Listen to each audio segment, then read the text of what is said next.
আসসালামু আলাইকুম। আজ কলা দিয়ে কিভাবে পিঠা বানাবো দেখেন। প্রথমে আমি এক কাপ আটা নিয়ে নিলাম, আরেক কাপ আটা নিয়ে নিলাম, সাথে দিয়ে দিব ঘি 1 চামচ, স্বাদ মতন লবণ, দিয়ে দিব বেকিং পাউডার,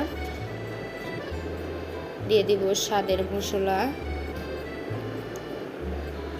স্বাদ আনার জন্য স্বাদের মশলা দিয়ে দিব পরিমাণ মতন চিনি, সাথে দিয়ে দিব মরিচের গুঁড়া। এবার আমি 3 পিস কলা নিয়ে নিচ্ছি। কলা দিয়ে সাথে মিক্স করে নিব। সবগুলো ভালো করে মিক্স করে নিতে হবে। পরিমাণ মতন পানি দিতে হবে।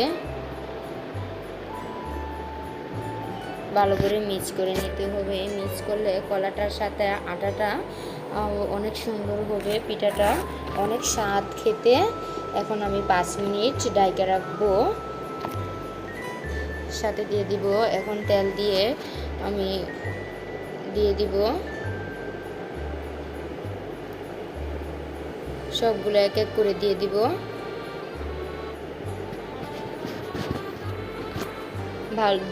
ভালো করে উল্টে পাল্টে নেড়ে চেড়ে ভেজে ফেলবো। দেখেন অনেক সুন্দর কালারটা এসেছে। আমি এখন শেষ পর্যায়ে উঠে ফেলবো। ভাজা শেষ। কলার পিঠাটা খেতে অনেক স্বাদ, আপনারা খেয়ে দেখেন। অনেক স্বাদ, অনেক মজা। দেখেন কি সুন্দর হয়েছে।